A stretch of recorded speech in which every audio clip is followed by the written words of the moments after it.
28 मई 2023 को प्रधानमंत्री नरेंद्र मोदी ने नए संसद भवन के लोकार्पण के अवसर पर 75 रुपए का स्मारक सिक्का जारी किया। लेकिन क्या आप जानते हैं कि स्मारक सिक्के की शुरुआत कब हुई थी? कब सबसे पहला स्मारक सिक्का जारी किया गया था? क्या इसका इस्तेमाल सामान खरीदने में किया जा सकता है? इस खास सिक्के को कहां से प्राप्त किया जा सकता है?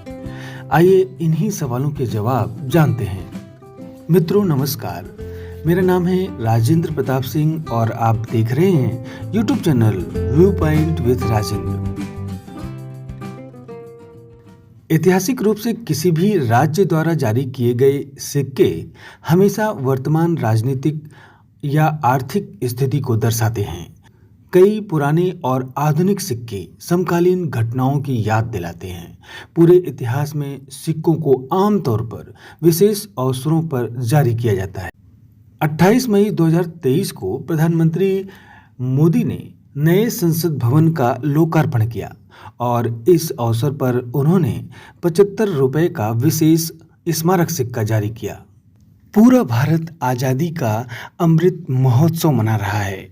स्वतंत्रता की 75वीं वर्षगांठ को चिन्हित करते हुए नए संसद भवन की छवि के साथ सिक्के को लॉन्च किया गया। 75 रुपए के सिक्के का वजन करीब 35 ग्राम है। इसका व्यास 44 मिलीमीटर है। 4 धातुओं से बने इस सिक्के में 50% चांदी, 40% तांबा, 5% निकल और 5% जस्ता है। सिक्के के एक तरफ अशोक स्तंभ का चिन्ह है और इस सिंह शीर्ष के नीचे सत्यमेव जयते लिखा है। ठीक इसके नीचे रुपए का चिन्ह है और 75 रुपए का मूल्य अंकित है। अशोक चिन्ह के बाईं और दाईं तरफ क्रमशः देवनागरी लिपि में भारत और अंग्रेजी में इंडिया लिखा है। सिक्के के दूसरी तरफ नए संसद भवन की छवि अंकित है और उसके ऊपरी परिधि में संसद संकुल शब्द देवनागरी लिपि में लिखा है और नीचे की परिधि में पार्लियामेंट कॉम्प्लेक्स अंग्रेजी में लिखा है। वर्ष को चिन्हित करने के लिए संसद भवन के चित्र के नीचे 2023 उकेरा गया है। सरकार की ओर से जारी किए जाने वाले स्पेशल सिक्के लीगल टेंडर नहीं होते हैं। यह सिक्का जनरल सर्कुलेशन के लिए नहीं है। इस तरह के स्मारक सिक्कों का लेन देन के लिए इस्तेमाल नहीं किया जा सकता, यानी इससे कोई खरीदारी नहीं की जा सकती है। ज़्यादातर इन सिक्कों के संग्रह के शौकीन लोग ही खरीदते हैं। दरअसल किसी भी स्मारक सिक्के पर जितनी सिक्के की वैल्यू लिखी होती है, असल में उससे ज़्यादा इसका खरीद मूल्य होता है। ऐसे सिक्के किसी विशेष समय को याद रखने के लिए जारी किए जाते हैं, यानी इनका मूल उद्देश्य महान व्यक्तियों के प्रति श्रद्धांजलि व्यक्त करना, सरकारी योजनाओं के बारे में जागरूकता फैलाना और प्रमुख ऐतिहासिक घटनाओं को स्मृतियों में संजोए रखना आदि है।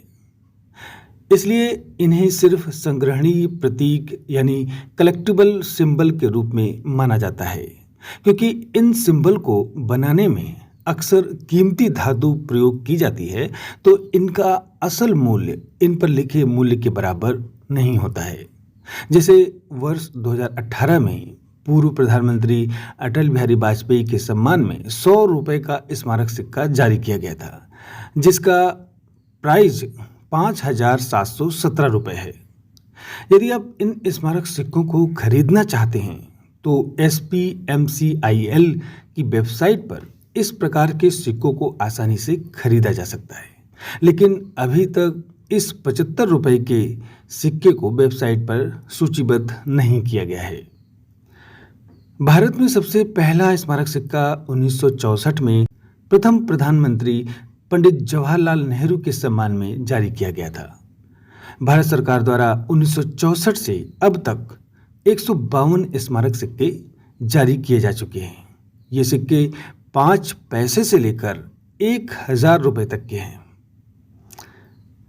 इस प्रकार के सिक्कों को बनाने का अधिकार 2011 का सिक्का अधिनियम संघीय सरकार को सिक्के बनाने का अधिकार देता है। सिक्कों के लिए RBI की जिम्मेदारी उन सिक्कों के वितरण तक सीमित होती है जो केंद्र सरकार प्रदान करती है। सिक्कों की ढलाई का काम भारत सरकार के 4 टकसाल मुंबई, कोलकाता, हैदराबाद और नोएडा में किया जाता है। आपको ये जानकारी कैसी लगी अपने विचार कमेंट बॉक्स में ज़रूर बताएं और साथ ही ये भी बताएं कि आपके पास कौन सा स्मारक सिक्का है। अगर आप चैनल पर नए हैं तो चैनल को सब्सक्राइब जरूर कर दें और साथ ही ये भी अगर बता सकते हैं कि आप कहां से ये चैनल देख रहे हैं। तो मिलते हैं अगले वीडियो में। वीडियो को पूरा देखने के लिए बहुत बहुत धन्यवाद।